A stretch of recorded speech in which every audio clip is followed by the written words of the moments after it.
Здорово, пацаны! Сегодня очередное полезное видео по поводу ремонта. Я вам сегодня расскажу, как устранить скрипы в старых домах, либо в домах, вот как у меня, допустим, панельная высотка, но при этом здесь все равно уникальный деревянный пол. Знаете, еще со времен СССР, знаете, они такие бордовые, красные, сделанные из досок, покрыты сверху то ли фанерой, то ли задником от шкафа. В общем, ситуация следующая. Нужно делать что-то с полами, они безумно скрипят, они старые. Что делать? По-хорошему, это все ломать, все резать, вытаскивать, выкидывать, делать стяжку, заливать и уже сверху укладывать нормальное покрытие. Но в моем случае это вообще не вариант, потому что это стоит очень дорого. Плюс, сами знаете, учесть новые цены.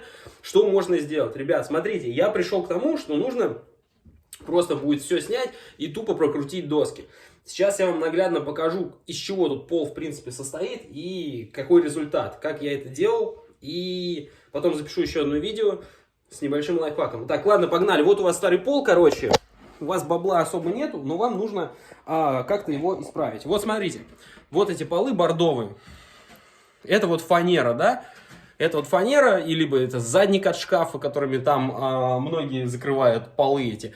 Если их снять, то снизу будут вот такие вот доски. И сами эти доски скрипят. Вот, сейчас я вам покажу пример. Вот. Слышите? Ну, я думаю, все прекрасно слышно. И здесь я как бы уже вот притянул, значит, эти доски. И здесь скрип уже, видите, никакого нету. То есть все сделано четко. Как сделать так, чтобы скрипа не было? Смотрите, ребята, вот здесь вот между досками есть лаги. То есть вот здесь вот между досками есть лаги. Лаги нужно найти для того, чтобы вкрутиться в них саморезами.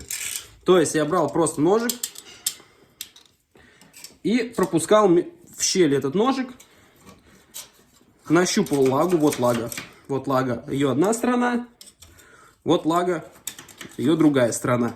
И между ними делал отметочку, куда я буду вкручивать свой саморез. Саморезы я использовал, у меня 9, но можно в принципе и 7, у меня кореш 7 обходился. Вот, конечно, лучше бы досочку одну вытащить и посмотреть, сколько у вас вообще лаг тут. То есть у меня здесь 3. Здесь 1, 2, 3. Дальше там, возможно, там вдалеке, там, возможно, их будет побольше. Но это уже потом я ножичком определю. Я вытаскивал доску, посмотрел, какая лага, какая на шириной плюс-минус, в каком она состоянии. Они, в принципе, сухие, нормальные пойдут. И что я делал, значит? У меня зинкера нет, да, позинковать. Я просто взял сверло побольше, надел на дрель, делал, немножко зинковал дрелью. Конечно, многие говорят, ой-ой-ой, это же некрасиво. Нафиг, без разницы, все равно. Сюда просто утапливаешь саморез в эту лагу. И все, он утоплен, шляпка за подлицо, доска притянулась, скрипа нет. Дальше что делается? Ты покупаешь, значит, фанеру и прокладочку какую-нибудь. Ложишь прокладочку, сверху фанеру, ну, то есть, конечно же, обрезаешь в размер, заклеиваешь щели скотчем металлическим, не металлическим, а который крепкий скотчем, крепкий скотчем заклеиваешь. И все, и в принципе у тебя уже готовое покрытие, которое не будет скрипеть, при этом это будет дося эконома, не нужно на это тратить кучу бабла. Блин. Вот. Почему за подлицо? Ну, потому что будет опять торчать что-то, опять будет что-то шкрябать, а это нам не нужно. Вот, и будет это бюджетно. Единственное, конечно, придется на саморезик разориться, но все равно это будет дешевле, чем геморройся со стяжкой. Кто делал стяжку, понимает, насколько это грязно, долго, дорого и вообще жопа полная. Вот так, в принципе, скрип устраняется. Еще есть один совет, если у вас есть пила, и у вас есть свободное время, знаете, циркулярочка какая-нибудь домашняя, небольшая. Вот смотрите, вот здесь щели между досками, да, вы берете циркулярочкой их пропиливаете.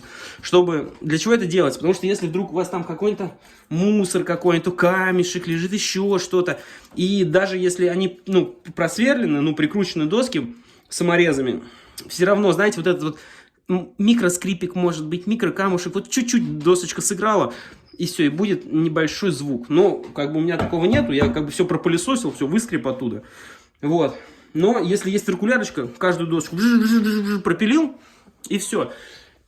И все, и как бы дешево, сердито, без скрипов.